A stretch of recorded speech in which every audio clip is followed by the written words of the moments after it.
આ દાખલાની અંદર પહેલા આપણે ગણતરી કરી લઈએ, તમને સમજાવી દઉં, પછી એની અંદર તમે સ્ક્રીનશોટ લેવો હોય તો પછી પણ લઈ લેજો.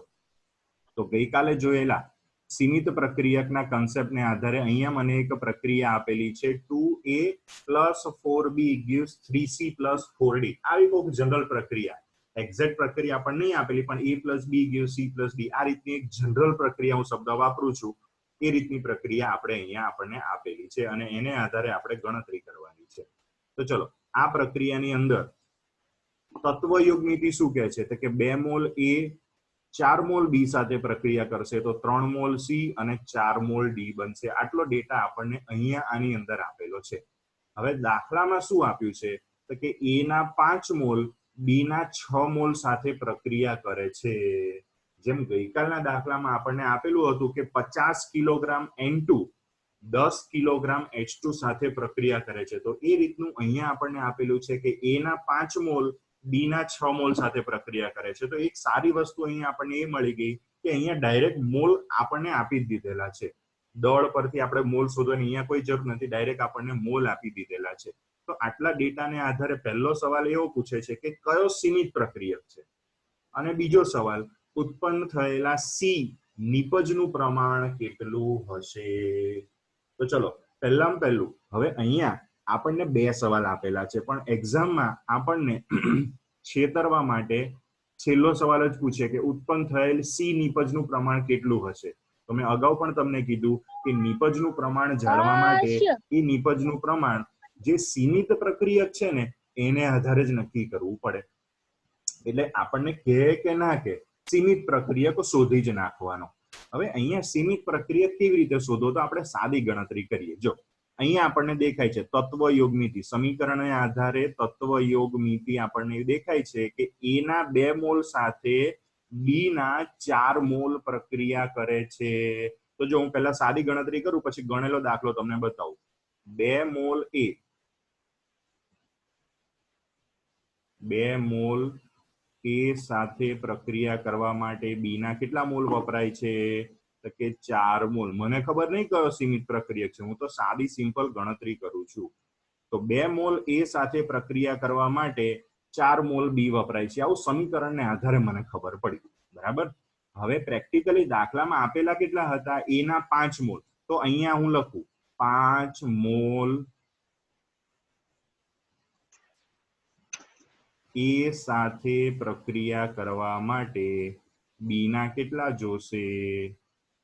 તો ત્રિરાશિ આપણે મૂકી કે 2 મોલ એ સાથે 4 મોલ બી જોઈએ, તો 5 મોલ એ અહીંયા મને જે દાખલામાં આપેલા છે એની સાથે બી ના કેટલા મોલ જોશે? તો સાદી આપણે ગણતરી કરીએ ત્રિરાશિમાં 5 × 4 / 2, એટલે જવાબ આવે છે 10 મોલ.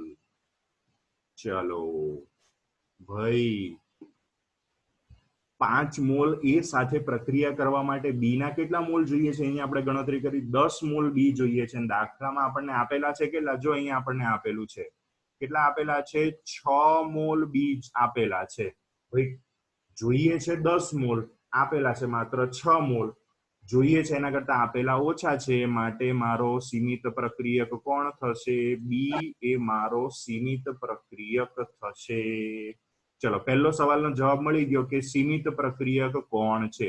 તો બી એ આપણો સીમિત પ્રક્રિયક છે. ચલો, આટલી ગણતરી આપણે કરી દીધી. એના પછી નેક્સ્ટ આગળ જઈએ આપણે. ઉત્પન્ન થયેલા સી નિપજનું પ્રમાણ કેટલું હશે? તો હવે આપણે હમણાં અગાઉ જ મેં તમને કીધું કે નિપજનું પ્રમાણ આપણે સીમિત પ્રક્રિયકને આધારે નક્કી કરીએ.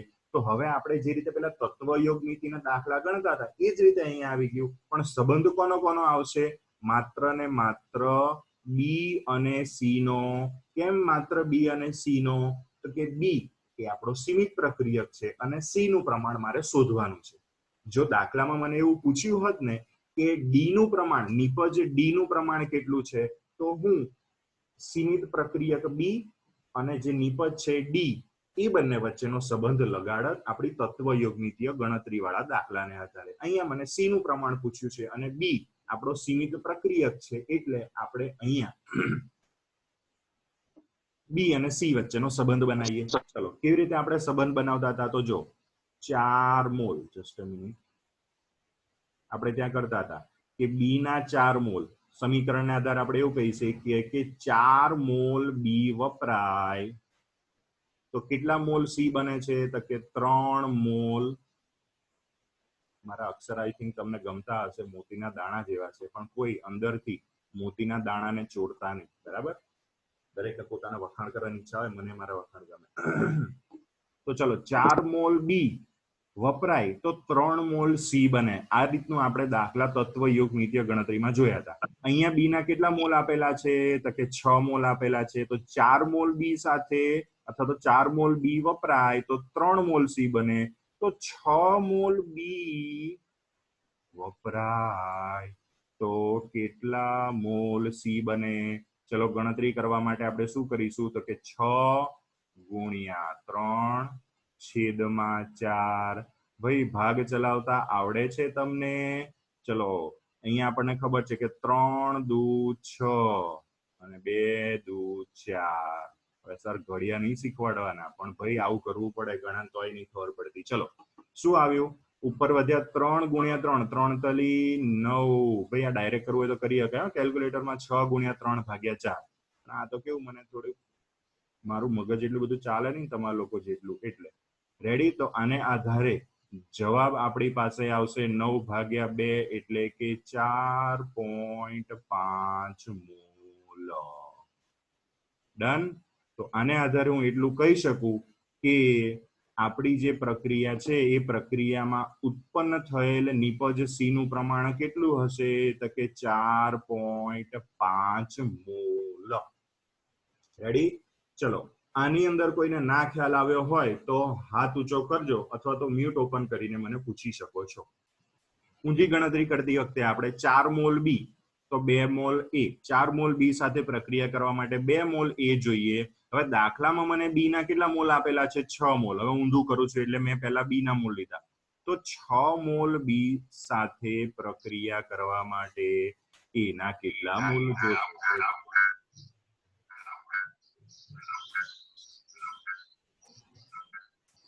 ઓકે ચાલો ગણતરીની અંદર શું આવશે? 6 ગુણ્યા 2 ભાગ્યા 4. ચાલો 6 દુ 12 ભાગ્યા 4 એટલે જવાબ આવે 3 મોલ એ. મતલબ કે જ્યારે પ્રાયોગિક રીતે પ્રેક્ટિકલી મને એ ના 5 મોલ અને બી ના 6 મોલ આપેલા હોય ત્યારે જો મેં ગણતરી કરી તો 6 મોલ બી સાથે પ્રક્રિયા કરવા માટે એ ના 3 મોલ જોઈએ છે 3 અને આપેલા છે 5. ભાઈ મારે ખાવા માટે રોટલી 3 જોઈએ છે અને આપેલી છે 5, મતલબ કે જરૂરિયાત કરતા વધારે છે, તો એ સીમિત પ્રક્રિયક કહેવાય? ના ભાઈ ના. જે પ્રક્રિયક વપરાઈ જતો હોય એની ઘટ, તાણ, અછત પડતી હોય એને આપણે સીમિત પ્રક્રિયક કહીએ. તો અહીંયા તો મારે જોઈએ છે 3 અને છે વધારે 5, તો એ કઈ વપરાઈ નહીં જવાનો. એ વપરાઈ નહીં જવાનો તો કોણ વપરાઈ જશે? બી વપરાઈ જશે. એટલે બી થઈ જશે આપણો સીમિત પ્રક્રિયક. એટલે તમે ગમે તે રીતે ઊંધી છતી ગણતરી કરો તો જે જવાબ આવે એને આધારે નક્કી કરવાનું. યાદ એટલું રાખવાનું કે જેની ઘટ પડતી હોય, અછત પડતી હોય, અથવા તો જે સારી રીતે કહીએ કે વપરાઈ જતો હોય એ સીમિત પ્રક્રિયક, અને જે વધારે પડતો હોય અહીંયા આપણે જોઈ શકીએ છીએ કે 3 મોલ એ જોઈએ છે અને 5 મોલ આપેલો છે, એ વધારે પડતો છે, તો એ સીમિત પ્રક્રિયક કહેવાશે નહીં. ચલો જસ્ટ અ મિનિટ. ઓકે સમીલ, હવે ખબર પડી? ઓકે ચાલો. ઓકે હવે આ દાખલો તમારે આ રીતે અહીંયા સ્ક્રીનશોટ લેવો હોય તો સ્ક્રીનશોટ લઈ શકો છો. લઈ લેજો સ્ક્રીનશોટ. ચલો સ્ક્રીનશોટ 1, સ્ક્રીનશોટ 2, સ્ક્રીનશોટ 3. પછી ગણેલો દાખલો તમને આપું, તમને જે ફાવે એ રીતે તમે ચોપડામાં દાખલો ગણજો. ચાલો આપણે બધું ક્લિયર કરી દેવું પડશે પહેલા. ચાલો સ્ક્રીનશોટ કેવી રીતે લેવાનું એ શીખી રાખવાનું, બરાબર? ચલો આ આપણને ગણતરી કરીને આપેલું છે. આપણે જે ગણતરી કરી હતી અક્ષર મારા થોડાક મોતીના દાણા જેવા હતા, એને બદલે આ સારા શબ્દોમાં અક્ષર છે, બરાબર? બધી ગણતરી અહીંયા આપેલી છે, તમે સ્ક્રીનશોટ લઈ લો, પછી જોજો, પછી તમને જે રીતે ફાવે એ રીતે દાખલો ગણજો. અહીંયા થોડુંક વર્ણન વધારે આપેલું છે. હવે આપણું મેં તમને કીધું હતું કે શોર્ટમાં કેવી રીતે શોધી શકાય, તો સ્ક્રીનશોટ તમે લઈ લીધો હશે, હું આ કાઢી નાખું છું.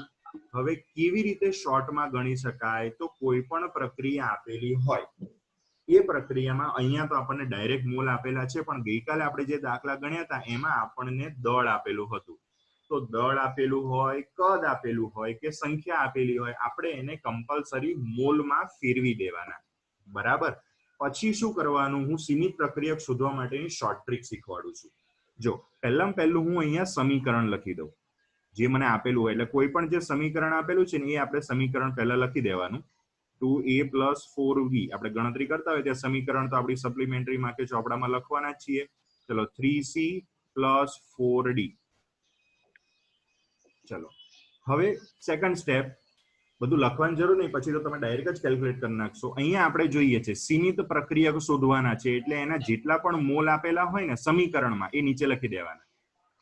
આપેલા મોલ અહીંયા ચલો આપણે લખી દઈએ, પહેલી વાર છે ને એટલે આપેલા,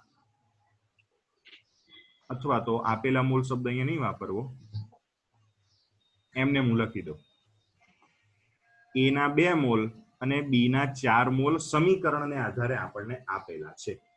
હવે દાખલામાં આપણને કેટલા આપેલા છે, તો કે એ ના 5 મોલ અને બી ના 6 મોલ. ખાસ હવે બધા ધ્યાન રાખજો, જો ઉપર આપેલા છે ને એ સમીકરણને આધારે લખ્યા અને નીચે જે છે ને એ આપણને દાખલામાં આપેલા હોય અથવા તો દાખલામાં જે આપણે ગણતા હતા મોલ શોધતા હતા એ રીતે શોધવાના.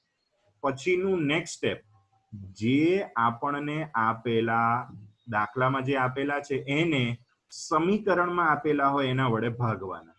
ફરી બી માટે આપેલા છે કેટલા દાખલામાં 6 મોલ અને સમીકરણમાં કેટલા છે 4 મોલ. હવે આપણને કેલ્ક્યુલેટર આપણી પાસે હોય તો આપણે સાદો ગુણાકાર ભાગાકાર આને આધારે કરી શકીએ. ચલો 5/2 એટલે જવાબ આવશે 2.5. ચલો 6/4 કરીએ, 6/4 કરીએ ને એટલે જવાબ કઈક આવશે 1.33 જેવો. તમારી રીતે ગણતરી કરવાની. ભાઈ 1.33 આવે છે, કોઈ સાઈડ મ્યુટ ઓપન કરીને મને કહેજો, આપણું માઇન્ડ કે એટલું પાવરફુલ નહીં તમારા જેવું.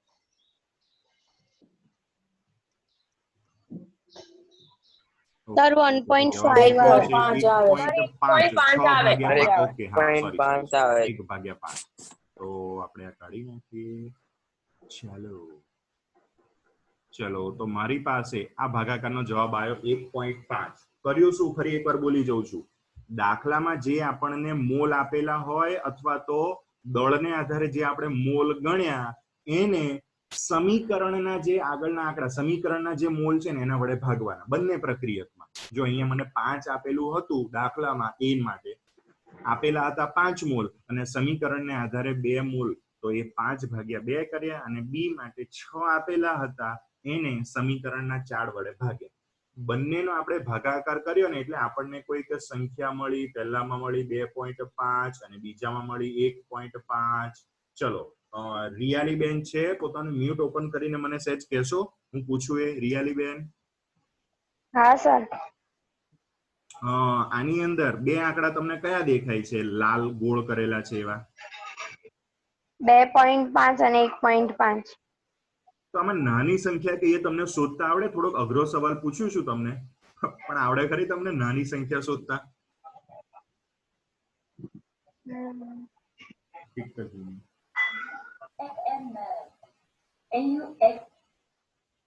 ઓકે, હા રિયાલી બેન, નાની સંખ્યા કઈ, 2.5 કે 1.5? 1.5. મને ખબર નહીં, હું તો ગણિત મને આવડતું નહીં, મને તો ખાલી કેમેસ્ટ્રી આવડે, ગણિત બહુ એટલું ફાવતું નહીં. નાની સંખ્યા કઈ 2.5 અને 1.5 માં? ચેટિંગમાં ના કહેશો, મેં જેને પૂછ્યું એને કહો. એ નાની સંખ્યા કઈ રિયાલી બેન, 2.5 અને 1.5? 1.5. ઓકે, તો આનો જવાબ આપણને મળી ગયો કે જે પણ આપણી પાસે નાની સંખ્યા હશે, નાની સંખ્યા કોની છે, બી ની છે. બી માં મને નાની સંખ્યા મળી તો બી મારો સીમિત પ્રક્રિયક થઈ ગયો. વાર્તા પૂરી. રેડી? ખબર પડી ભાઈ બધાને કે આપણે મોલનો ગુણોત્તર લેવાનો. ગુણોત્તર એટલે ભાગાકાર. કોનો ભાગાકાર, કોના મૂલ લો, તો જે પ્રક્રિયક માટે આપણને મૂળ દાખલામાં આપેલા હોય એ આપેલા મૂળને અથવા તો ગણતરી કરેલા મૂળને સમીકરણના મૂળ વડે ભાગવાના. જેટલા પણ પ્રક્રિયકો હોય, અહીંયા આપણને 11મા ધોરણમાં જે પણ સમીકરણ આપશે ને એમાં તો 2 જ પ્રક્રિયક હશે, પરંતુ આના કરતા વધારે જ્યારે પ્રક્રિયકો હોય 2, 3, 4, 5 ગમે એટલા હોય, એ દરેક માટે જેટલા આપેલા મૂળ હોય એને સમીકરણના મૂળ વડે ભાગવાના. એ ભાગાકાર કરતા જે સંખ્યા મળે એમાં નાનામાં નાની સંખ્યા જેની હોય એ આપણો સીમિત પ્રક્રિયક. વાર્તા પૂરી. તમે ગઈકાલે જે 2 કે 3 દાખલા ગણ્યા એ બધા દાખલાની અંદર ચેક કરી જોજો. જે આપણે સાદી ગણતરીથી દેશી રીતે સીમિત પ્રક્રિયક આવતા હતા એ આ જ ગણતરીથી સીમિત પ્રક્રિયક આવશે. રેડી? આ હતી સીમિત પ્રક્રિયક ગણવાની શોર્ટ ટ્રીક. પછી એને આધારે જે નિપજ સી ગણવાની એ તો આપણી સાદી જે ત્રિરાશિ વાળી રીત છે એને આધારે જ ગણી શકાય. તો તમારે આમાંથી જે સ્ક્રીનશોટ જો લેવો હોય તો સ્ક્રીનશોટ તમે લઈ શકો છો. હું જે સૂત્ર બોલ્યો એવું કોઈ સૂત્ર આપેલું નથી ક્યાંય લખેલું, પણ આપણી રીતે સૂત્ર લખી લેવાય કે આપેલા મૂળ ભાગ્યા સમીકરણના મૂળ એટલું કરતા જે ગુણોત્તર મળે. હા ચાલે ભાઈ, આ રીતે એક્ઝામમાં તમે ગણતરી કરો ને તો ચાલે. ખાલી કન્ડિશન એટલી કે ચેક કરવા માટે હું હોવો જોઈએ, કેમ કે કદાચ કોકને નાય ખબર હોય. બરાબર, વાંધો નહીં, એ તો એનું તો થઈ જશે, કઈ વાંધો નહીં. આપણે જે રીત તમને ફાવે એ રીતે ગણતરી કરવાની. બરાબર, તો ચલો સ્ક્રીનશોટ આઈ થિંક તમે લઈ લીધો હશે. ઓકે, ચલો તો હવે આગળ જઈએ. હવે કોઈ પણ ગણતરી હશે એ આપણે આ રીતે સાદી સિમ્પલ રીતે કરીશું. નેક્સ્ટ આગળ જઈએ.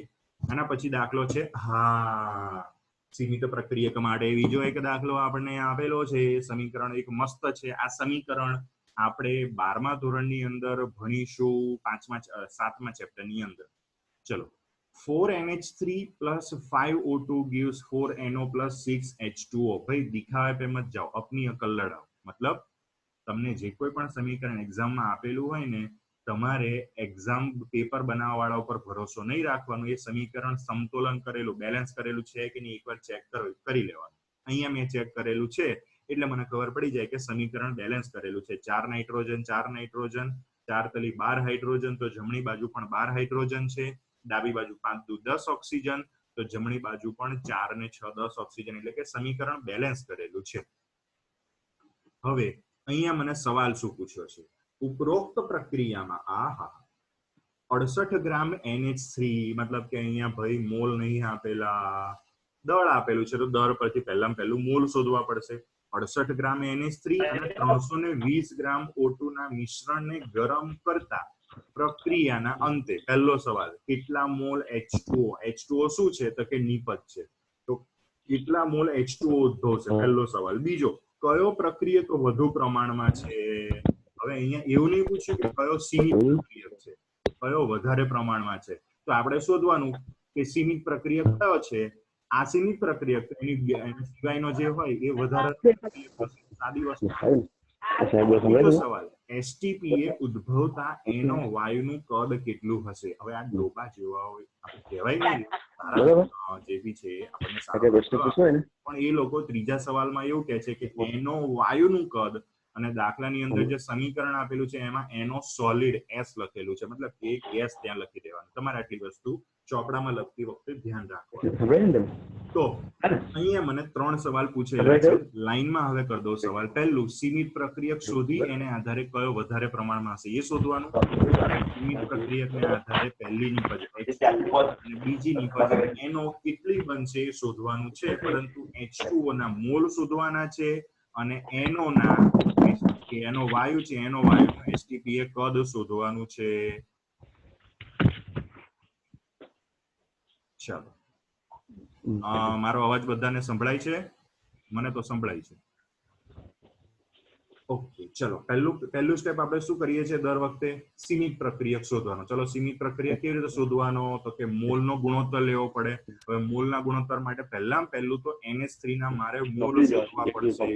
એટલે ખાસ દરેક સ્ટુડન્ટ ધ્યાન રાખજો, દાખલો થોડોક લાંબો છે એટલે કંટાળી ના જતા. પહેલા હું NH3 ના જાડી પેન આવી ગઈ.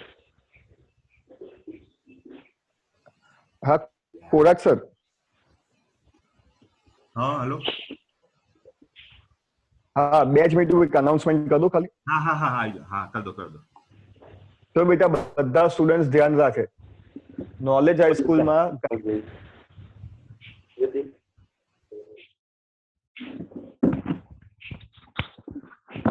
પણ જલ્દી ત્રણ થયો હવામાં આખી ગાળા કરી મને ત્યાંથી પહોંચ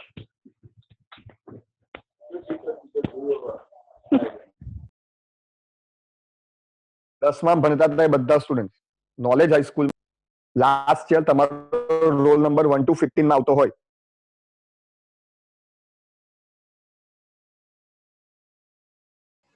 સર અવાજ કટ થયો તો તમારે એટલે ફરી એકવાર બધું કહેવું પડશે કદાચ. અચ્છા, લાસ્ટ યર જેનો રોલ નંબર 1 to 15 માં હોય 1 to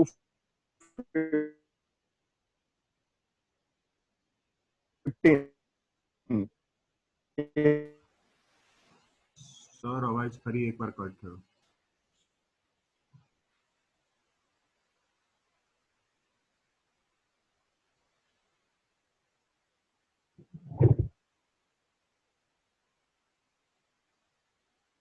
હાથ ઊંચો કરતો બેટા.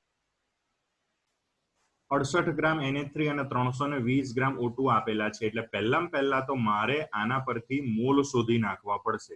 તો પહેલા હું NH3 ના મોલ શોધું તો NH3 ના મોલ NH3 ના મોલ ચલો NH3 ના મોલનું સૂત્ર શું આપણે ભણ્યા હતા? મોલ બરાબર વજન ભાગ્યા અણુભાર. હું આખું નથી લખતો, તમારે નોટબુકમાં આખું લખવાનું હોય, નતર વાંચતી વખતે ખબર નહીં પડે આ વ એટલે શું ને અ એટલે શું. ચલો NH3 નું વજન મને આપેલું છે 68 ગ્રામ. ચલો અણુભાર આપણે ગણ્યો તો હવે ફટાફટ કેલ્ક્યુલેટર વગર પણ અણુભાર ગણતા આવડવું જોઈએ, કેમ કે સાદો સરવાળો જ કરવાનો હોય છે. રેડી? પણ ભૂલ ના પડે એના માટે ચોપડામાં લખી અથવા તો કેલ્ક્યુલેટરમાં પણ છેલ્લે ગણી લેવાનું, જો મેથ્સ એટલું પાવરફુલ ના હોય તો. NH3 નો અણુભાર મને ખબર છે 17, તો 17 દુ 34, 34 દુ 68 એટલે 68 ભાગ્યા 17 જવાબ આવશે NH3 ના મોલ 4. ચલો એ જ રીતે મારે O2 ના મોલ શોધવા પડશે. O2 ઓક્સિજન વાયુ, O2 ના મોલ. તો ચલો O2 ના મોલ બરાબર વજન ભાગ્યા અણુભાર. ચલો O2 નું વજન કેટલું આપેલું છે? તો કે 320 ગ્રામ ભાગ્યા O2 નો અણુભાર 2 ઓક્સિજન છે એટલે 16 દુ 32 થશે. અલ્યા ભાઈ આ તો ગણતરી સાદી ફાવે. 32 ગયા 32 ગયા એટલે ખાલી 0 ના આવે હો, જવાબ આવે 10 મોલ. ભાઈ આ રીતે ગણતરી સ્પીડમાં ના ફાવતી હોય ને, અમારા વખતે કેવું કેલ્ક્યુલેટર નતા એટલે આ રીતની ગણતરી કરવાની અમને પ્રેક્ટિસ હતી. તો ના ફાવતું હોય તો તમારે કેલ્ક્યુલેટરમાં કરવાનું, પણ ભૂલ નહીં પડવા દેવાની. તો આ રીતે મેં NH3 અને O2 ના મોલ શોધી નાખ્યા. બરાબર? O2 નું વજન 320 ગ્રામ આપેલું હતું, એને આધારે O2 ના 10 મોલ. હવે આપણે જે રીતે કરીએ છીએ શોર્ટ ટ્રીક થી હવે ગણતરી કરીએ કે દરેક માટે આપણે શોધીએ. પહેલા NH3 માટે શોધીએ. તો NH3 માટે આપેલા મોલ કેટલા છે? મતલબ દાખલાની અંદર આપેલા મોલ તો કે 4. આપણે કલર બદલી લઈએ. NH3 માટે પહેલા હું ગણતરી કરું છું. એ ગુણોત્તર, મોલનો ગુણોત્તર 4 મોલ દાખલામાં આપણને ગણતરી કરી આપણે અહીંયા 4 મોલ. હવે સમીકરણની અંદર પણ તમને દેખાતું હશે, જો સમીકરણની અંદર પણ કેટલા છે? 4 મોલ છે. એટલે 4 મોલ આપેલા છે, 4 મોલ સમીકરણમાં છે, 4 ભાગ્યા 4 એટલે જવાબ NH3 માટે આવે છે 1. ચલો સેકન્ડ સ્ટેપ, O2 માટે ગણતરી કરીએ. O2 માટે આપણને આપેલા છે દાખલાની અંદર 10 મોલ. આપણને વજન આપેલું છે પણ વજનને આધારે આપણે મોલ ગણ્યા 10 મોલ. અને O2 ના સમીકરણમાં મોલ આપેલા છે 5. ભાઈ 10 ભાગ્યા 5 એટલે આવડવું જોઈએ 2. તો મને 2 સંખ્યા મળી. પહેલી સંખ્યા મળી NH3 માટે મોલનો ગુણોત્તર 1, O2 માટે મોલનો ગુણોત્તર 2. નાની સંખ્યા કઈ હતી? તો કે 1. એટલે આપણે એવું કહી શકીએ કે અહીંયા NH3 છે એ મારો સીમિત પ્રક્રિયક થશે. પણ દાખલામાં આપણને સીમિત પ્રક્રિયક શોધવાનું પૂછ્યું છે? ના ભાઈ ના. દાખલાની અંદર આપણને કયો પ્રક્રિયક વધુ પ્રમાણમાં છે એ પૂછ્યું છે. તો NH3 મારો સીમિત પ્રક્રિયક થઈ ગયો. તો O2 ઓબ્વિયસ છે મારો એવો પ્રક્રિયક થશે કે જે વધુ પ્રમાણમાં છે. ચાલો જસ્ટ અ મિનિટ, છેલ્લે જોઈ લઈએ 11th ના રોલ નંબરનું. ચલો એટલે મેં બીજો જે સવાલ હતો બી નંબરનો, કયો પ્રક્રિયક વધુ પ્રમાણમાં છે એનું શોધી નાખ્યું કે O2 એ વધારાનો પ્રક્રિયક છે. અત્યારે આ જે સ્ક્રીન છે એનો તમે સ્ક્રીનશોટ લઈ લો, પછી આગળ હું બીજી ગણતરી કરું. જે બી સ્ટુડન્ટ, ખાસ યાદ રાખજો, જે સ્ટુડન્ટને ફોનમાં સ્ક્રીનશોટ લેતા ના આવડતું હોય અથવા તો આવી શકે એમ ના હોય સ્ક્રીનશોટ, તો એણે હું દાખલો ગણતો હોય એની જોડે જોડે સમજવાનું અને લખવાનું પણ જોડે જ રાખવાનું. તો સ્ક્રીનશોટ આઈ થિંક તમે લઈ લીધો હશે. આગળ જઈએ હવે આપણે. સીમિત પ્રક્રિયક મને મળી ગયો કે NH3 એ આપણો સીમિત પ્રક્રિયક છે. અને કયો પ્રક્રિયક વધારે પ્રમાણમાં? તો એ થઈ ગયો O2. બી સવાલનો જવાબ શું આવશે? O2. હવે આપણે બંને નિપજ કેટલી કેટલી બનશે, H2O કેટલા મોલ બનશે અને NO કેટલું બનશે એ આપણે શોધવાનું છે. તો પહેલા H2O કેટલો બનશે એની આપણે ગણતરી કરીએ. તો ચલો એને માટે આપણે તત્વ યોગ નીતિ લગાડીએ. તો એ તત્વ યોગ નીતિ મુજબ આપણને દેખાય છે. ચલો, સીમિત પ્રક્રિયક કોણ? NH3. તો NH3 ની સરખામણીમાં ગણતરી કરવાની. ચલો, 4 મોલ NH3 વપરાય તો 6 મોલ H2O ઉત્પન્ન થાય. ફરી બોલું છું, તત્વયોગ નીતિ પ્રમાણે 4 મોલ NH3 વપરાય તો 6 મોલ H2O બને. તો આપણે અહીંયા જો સાદી ત્રિરાશિ મૂકીએ કે 4 મોલ NH3, ભાઈ જેનું મ્યુટ ખુલ્લું હોય બંધ રાખજો, ભૂલથી ખુલી ના જાય. 4 મોલ NH3 વપરાય તો 6 મોલ H2O બને. ચાલો, ડન. 4 mall NH3 6 mall. અહીંયા સીમિત પ્રક્રિયક NH3 ના 68 ગ્રામને આધારે મોલ શોધ્યા તો કેટલા આવતા હતા? 4 મોલ. તો હવે કોઈ ગણતરી કરવાની જરૂર જ નથી. જેટલા મોલ આપણને સમીકરણમાં દેખાય છે એટલા જ આપણને આપેલા છે. તો સાદું એને આધારે ખબર પડી ગઈ કે 4 મોલ NH3 વપરાય તો 6 મોલ H2O બને. એટલે જે પહેલો સવાલ એ છે કે કેટલા મોલ H2O ઉદ્ભવશે, તો 6 મોલ H2O ઉદ્ભવશે. ખબર પડી? ફરી બોલું છું, અહીંયા આપણને દાખલાની અંદર 68 ગ્રામ NH3 સીમિત પ્રક્રિયક NH3 68 ગ્રામ આપેલો છે એટલે એના 4 મોલ થયા. તો સમીકરણની તત્વયોગ નીતિ જ કહે છે કે 4 મોલ NH3 વપરાય તો 6 મોલ H2O બને. એટલે એ જે સવાલ છે એ નંબરનો, એની અંદર કેટલા મોલ H2O ઉદ્ભવશે? તો 6 મોલ H2O ઉદ્ભવશે. આમાં કઈ ત્રિરાશિ મૂકવાની પણ જરૂર નથી, ડાયરેક્ટ જ આપણને ખબર પડી જાય. એટલે સવાલ નંબર એ નો જવાબ ખબર પડી ગયો. હવે જઈએ આપણે સવાલ નંબર સી તરફ. એસટીપી ઉદ્ભવતા NO વાયુનું કદ કેટલું હશે? આ પણ વસ્તુ સિમ્પલ જ છે. આપણે ગણતરી નિપજ કેટલી બનશે એની ગણતરી કોના સંદર્ભમાં કરીએ છીએ? તો કે સીમિત પ્રક્રિયકના સંદર્ભમાં. સીમિત પ્રક્રિયક કોણ છે? તો કે NH3. NH3 ના 68 ગ્રામ એટલે 4 મોલ આપેલા છે. આપેલા છે 4 મોલ અને સમીકરણમાં પણ 4 મોલ છે. તો હવે ડાયરેક્ટ આની આધારે ગણતરી થઈ જશે. ચાલો, કેવી રીતે જોઈએ? ચલો, તત્વયોગ નીતિ શું કહે છે? 4 મોલ NH3 વપરાય તો 4 મોલ NO ઉત્પન્ન થાય. 4 એ 4, વાર્તા પતી ગઈ. તો અહીંયા સમીકરણમાં 4 છે અગાઉ કીધું એમ, અને આપેલા પણ 4 છે. તો તત્વયોગ નીતિ લગાડું. 4 મોલ NH3 તો 4 મોલ NO. કોકનું મ્યુટ ખુલ્લું છે ભાઈ, બંધ રાખજો, બીજાને કદાચ ડિસ્ટર્બન્સ થાય. તો ચલો, 4 મોલ NH3 હોય તો 4 મોલ NO ઉત્પન્ન થાય છે. પણ આપણને NO વાયુનું કદ પૂછ્યું છે એટલે આપણે NO વાયુના જે મોલ છે એને કદમાં ફેરવીશું. કેવી રીતે? તો મોલ સંકલ્પનામાં આપણે જોયું હતું કે મોલમાંથી કદમાં ફેરવવા આપણે 22.4 વડે ગુણવાના. તો 4 ગુણ્યા 22.4 લીટર. ચલો, 22.4 ગુણ્યા 4 એટલે જવાબ આવશે 80.6 લીટર. ભાઈ મ્યુટ બંધ રાખજો. નીલ, મ્યુટ ચાલુ છે? ચલો, તો અહીંયા જવાબ મારો આવી ગયો 89.6 લીટર NO વાયુ ઉત્પન્ન થશે. રેડી? એસટીપી ઉદ્ભવતો NO વાયુનું કદ. એટલે આ દાખલાની અંદર કયા કયા સ્ટેપ કર્યા, કન્સેપ્ટ શું આની અંદર વાપર્યો?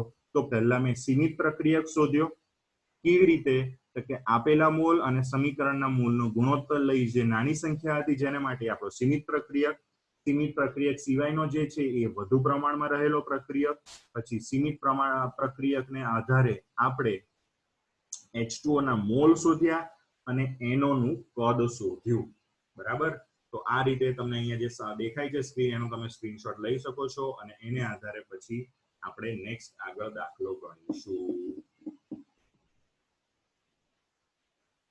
ચલો આ દાખલામાં કોઈને ના ખબર પડી હોય તો પહેલા સ્ક્રીનશોટ લઈ લો, ના ખબર પડી હોય તો મને પૂછજો.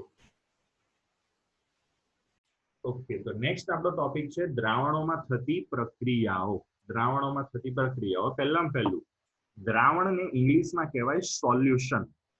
સોલ્યુશન, દ્રાવણ અથવા તો સોલ્યુશન. હવે દ્રાવણોમાં થતી પ્રક્રિયાઓ ટોપિક સમજતા પહેલા તો દ્રાવણ શું છે એ સમજવું પડે. હવે આ દ્રાવણ શું છે એ વસ્તુ તમને 9મા ધોરણમાં આપેલી હતી, ચેપ્ટર નંબર 2 માં. તમારી પાસે જો ટેક્સ્ટ બુક હોય તો એની અંદરથી તમે જોઈ જોજો દ્રાવણ શું છે, અને એને આધારે જે અત્યારે આપણે દ્રાવણોમાં થતી પ્રક્રિયાઓ માટે વસ્તુ આ ટોપિક ભણવાના છીએ એની ઘણી બધી અમુક વસ્તુ, અમુક સૂત્રો પણ તમને 9મા ધોરણની ટેક્સ્ટ બુકમાં બીજા ચેપ્ટરમાં આપેલા હતા. શુદ્ધ પદાર્થો, મિશ્રણો, આ બધી વસ્તુ કરતા હતા ને એની અંદર તમને ચોપડીની અંદર આપેલા હતા. જો હું તમારી સાથે શેર કરું, પહેલી વસ્તુ ધોરણ 9 ની અંદર બીજા ચેપ્ટરમાં વસ્તુ હતી. આ રીતનો ટોપિક હતો 2.2 નંબરનો કે દ્રાવણ શું છે, વોટ ઇઝ સોલ્યુશન. તો વ્યાખ્યા આપેલી હતી. તમારે લખવી હોય તો આની અંદરથી તમે લાઈનમાં તમારી નોટબુકમાં લખી શકો છો, નહીં લખો તો એ ચાલશે, પણ લખી દો એ તમારા માટે વધારે સારું, કેમ કે સમજતી વખતે તમારે આનાથી ફાયદો થશે. તમે સ્ક્રીનશોટ પણ આનો લઈ શકો છો. તો આપણી પાસે ટોપિક છે દ્રાવણ શું છે. તો જો વ્યાખ્યા એવી તમને આપી હતી 9મા ધોરણમાં, દ્રાવણ એ 2 કે તેથી વધારે પદાર્થોનું સમાંગ મિશ્રણ છે. આ ચેપ્ટરની શરૂઆતમાં જ આપણે ટોપિક જોયો તો સમાંગ મિશ્રણ કોને કહેવાય. 2 કે તેથી વધારે પદાર્થોનું સમાંગ મિશ્રણ છે. હવે પહેલા પણ મેં તમને કીધું હતું કે કોઈ પણ વસ્તુ ઇમેજિનેશનથી યાદ રાખવાની. ઇમેજિનેશન કરો તો તમને એ વસ્તુ ઇઝીલી યાદ રહી જાય. દ્રાવણ શબ્દ બોલીએ એટલે આપણા મગજમાં શું આવે, તો આપણી પાસે કોઈ કંઈક ગ્લાસમાં પાણીની અંદર ઓગાળેલી કંઈક વસ્તુ હશે, જેમ કે સાદા શબ્દોમાં કહીએ લીંબુ શરબત, તો એ એક જાતનું દ્રાવણ છે. તો દ્રાવણ એ 2 કે તેથી વધારે પદાર્થોનું મિશ્રણ છે. તમે તમારા રોજબરોજના જીવનમાં ઘણા બધા દ્રાવણોના પરિચયમાં આવતા હશો. લીંબુનું શરબત, સોડા વોટર વગેરે દ્રાવણના ઉદાહરણો છે. બરાબર. સામાન્ય રીતે આપણે દ્રાવણને પ્રવાહી સ્વરૂપે વિચારીએ છીએ. એટલે મેં જે ઇમેજિનેશન કીધું કે આપણે કંઈક પણ ઇમેજ કરીએ, દ્રાવણ શબ્દ બોલે ને કોઈ, એટલે આપણા મગજમાં શું આવે કે કંઈક પ્રવાહી હશે. પણ એવું જરૂરી નહીં કે દ્રાવણ પ્રવાહી જ હોય. એ ઘન પણ હોય, વાયુ પણ હોય. બરાબર. દ્રાવણ એ ઘન પ્રવાહી જ હોય એવું જરૂરી નહીં, ઘન પણ હોય, વાયુ પણ હોય. મેં અગાઉ તમને કીધું એમ દ્રાવણો ચેપ્ટર આપણે 12મા ધોરણની અંદર આવશે. 12મા ધોરણની અંદર આપણે દ્રાવણો ચેપ્ટરમાં આ વસ્તુ જોઈશું કે 9 અલગ અલગ પ્રકારના દ્રાવણો શક્ય બને. 8 અલગ અલગ પ્રકારના, ઘન હોય, પ્રવાહી હોય, વાયુ હોય. તમને સવાલ થશે કે ઘન કેમનું હોય. એક સાદું ઉદાહરણ તમને આપી દઉં. તમને 9મા ધોરણમાં પણ આપેલું હતું મિશ્ર ધાતુ. ઉદાહરણ તરીકે સ્ટેનલેસ સ્ટીલ. આ સ્ટેનલેસ સ્ટીલની અંદર લોખંડની જોડે જોડે બીજી પણ ધાતુઓ નાખેલી હોય, જેમ કે નિકલ અને ક્રોમિયમ. તો નિકલ ઘન, ક્રોમિયમ એ ઘન અને લોખંડ પણ ઘન છે. પણ આ બધી વસ્તુને અંદર અંદર મિક્સ કરી દીધી તો એ થઈ ગયું એક ઘન સ્વરૂપનું દ્રાવણ. પણ અત્યારે આ ચેપ્ટરની અંદર આપણે પ્રવાહી દ્રાવણોની જ ચર્ચા કરીશું. બરાબર. Just a minute. ઓકે. જેમાં ઘન, પ્રવાહી અથવા વાયુ ઓગળેલા હોય, પરંતુ આપણી પાસે ઘન દ્રાવણો અને વાયુ દ્રાવણો પણ હોય છે. દ્રાવણના કણોમાં સમાંગતા જોવા મળે છે, એટલે કે બધી જ જગ્યાએ એક સરખી રીતે રહેલા હોય. અગાઉ પણ આપણે જોયું હતું કે લીંબુ શરબત આપણા ઘરે બનાવતા હોઈએ તો એમાં ઉપર, વચ્ચે કે નીચે ગમે ત્યાંથી ટેસ્ટ કરીએ એક સરખો ટેસ્ટ આવે. મતલબ કે એ બધે એક સરખી રીતે ફેલાઈને રહેલું હોય. બરાબર. એનું અહીંયા ઉદાહરણ પણ નીચે આપેલું છે, લીંબુ શરબત. આગળ જઈએ. દ્રાવણમાં ઘટક કણો તરીકે દ્રાવક અને દ્રાવ્ય હોય છે. જો આ બધી વસ્તુ અત્યારે હું થોડીક ધીમેથી ડિટેલમાં લઉં છું, કેમ કે 12મા ધોરણમાં આ બધું શીખવાડવા નહીં રહું, ડાયરેક્ટ ભૂલી જ જઈશ. પહેલો મેઇન શબ્દ હતો દ્રાવણ. એ દ્રાવણની અંદર 2 વસ્તુ હોય. હવે હમણાં તો તમે કીધું, તમને એવું થશે કે હમણાં તો સર તમે કીધું કે 2 કે તેથી વધુ પદાર્થોનું મિશ્રણ. તો ભાઈ 2 મેઇન કેટેગરી હોય, એક દ્રાવ્ય અને બીજું દ્રાવક. દ્રાવ્ય એની અંદર તમે ચેક કરશો તો અઢી અક્ષર છે. દ્રાવડો અને એ અઢી અક્ષર. અને દ્રાવક એમાં આખા 3 અક્ષર. દ્રાવ્યમાં અઢી અક્ષર અને દ્રાવકમાં 3 અક્ષર. ઘણાના મગજમાં આવ્યું હશે ઢાઈ અક્ષર પ્રેમ કે એવું એક પિક્ચર આવ્યું હતું, એની અત્યારે વાત નહીં કરતો. દ્રાવ્ય અને દ્રાવક. દ્રાવ્ય અને દ્રાવક એ ભેગા થઈ દ્રાવણ બનાવે છે. એટલે આ ત્રણે ત્રણ શબ્દોમાં કન્ફ્યુઝ ના થતા, કદાચ તમને 9મા ધોરણમાં પ્રોપર સમજાવેલું હશે. તો આ દ્રાવ્ય અને દ્રાવકમાં ડિફરન્સ શું એ અહીંયા આપણને આપેલું છે. જો દ્રાવણનો જે ઘટક બીજા ઘટક કણોને પોતાનામાં ઓગાળે છે. હવે આ વ્યાખ્યા બોલવી એના કરતા 11મા ધોરણમાં આપણે બીજી વ્યાખ્યા યાદ રાખવાની. દ્રાવણમાં જે ઘટક કણ પ્રમાણમાં વધારે હોય તેને દ્રાવક કહે છે, અને દ્રાવણનો જે ઘટક કણ દ્રાવકમાં ઓગળે એ જૂની વ્યાખ્યા. અત્યારે શું યાદ રાખવાની?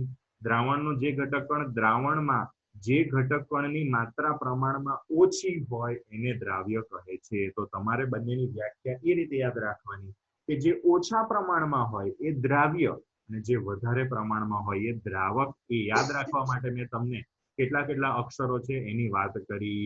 રેડી?